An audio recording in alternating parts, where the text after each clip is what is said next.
Kheda syrup કાંડમાં વધુ એકનું મોત નીપજ્યું। અમદાવાદની સિવિલ હોસ્પિટલમાં સારવાર દરમિયાન 72 વર્ષીય સાકરભાઈ સોઢાનું મોત નીપજ્યું છે। 6 દિવસથી શ્વાસ લેવામાં તકલીફ હોવાથી સારવાર લઈ રહ્યા હતા।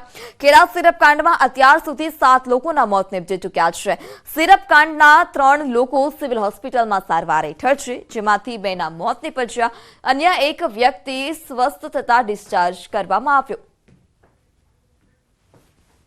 એકનું નામ અમિતભાઈ સોઢા હતા અને બીજા સાકરભાઈ સોઢા હતા 72 વર્ષના, જેમને આવ્યા ત્યારથી જે શ્વાસોશ્વાસની તકલીફ હતી ને ઇન્ટ્યુબેટેડ પેશન્ટ અહીંયા આવેલું હતું। લગભગ આજે 6 દિવસ થયા। 6 દિવસથી પેશન્ટને સઘન સારવાર છતાં આજે વહેલી સવારે એમનું દેહાંત થયું છે। જ્યારે બીજા જે દર્દી હતા અમિતભાઈ સોઢા, એમને બીજી કોઈ તકલીફ ના હોવાના કારણે ગઈકાલે સાંજે એમને સ્વસ્થ હોવાથી ડિસ્ચાર્જ કરવામાં આવેલા છે। તો ભાવનગરના તળાજા શહેરમાં હત્યાનો હચમચાવી નાખતો બનાવ સામે આવ્યો છે। જમવા જેવી સામાન્ય બાબતે ઉશ્કેરાઈ અને પુત્રએ પોતાની માતાની હત્યા કરી નાખતા ચકચાર મચી છે। મૃતક મહિલા તળાજા તાલુકાના ટ્રેજરી ઓફિસમાં ક્લાર્ક તરીકે ફરજ બજાવે છે। રાબેતા મુજબ ઓફિસથી પરત આવી અને તેઓ જમવાનું બનાવી રહ્યા હતા। આ દરમિયાન ભોજન બાબતે દીકરા સાથે ઝઘડો થતા દીકરાએ બેટના ફટકા મારી માતાને મોતને ઘાટ ઉતારી દીધી। સમગ્ર મામલે પોલીસને જાણ થતાં જ પોલીસે હત્યારા પુત્રની ધરપકડ કરી। તેની માતાને 2-3 માતાના બેટના ઘા મારી અને સ્થળ ઉપર મોત નિપજાવેલ છે। આ કામે આરોપીની ધરપકડ આરોપી અત્યારે પોલીસના કબજા હેઠળ છે।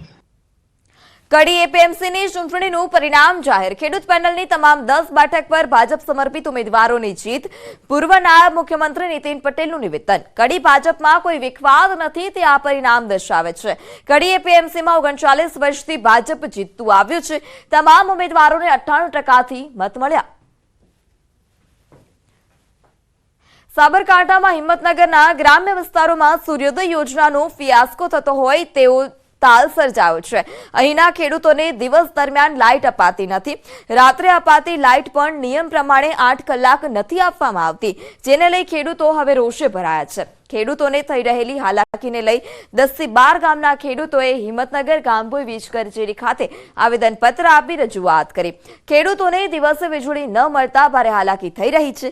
એક તરફ શિયાળાની ઠંડી તો બીજી તરફ જંગલી જાનવરોને કારણે રાત દરમિયાન ખેડૂતોને અપાતી લાઇટથી ખેડૂતો પરેશાન થયા છે, જેથી ખેડૂતોએ દિવસ દરમિયાન લાઇટ આપવાની માંગ કરી છે। જો ખેડૂતોની માંગ સંતોષવામાં નહીં આવે તો ઉગ્ર આંદોલનની પણ ચીમકી ઉચ્ચારી।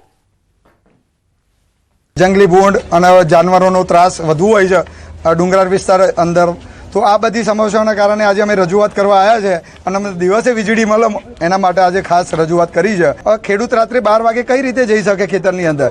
રાત્રે 12 વાગે પાવર આપે છે અમને જીઈબી, પણ લોકો કોઈ સાંભળતા નથી। રાતે ભૂંડના રોજના બહુ ત્રાસ છે ખેડૂતોને, રાતની લાઇટ માટે, દિવસની લાઇટ મળે માટે આવેદન પત્ર આપવા માટે અત્યારે બંધ છે સૂર્યોદય યોજના, કોઈ લાભ નથી મળતો। તો સમાચારમાં હાલ સમય થયો છે વિરામ।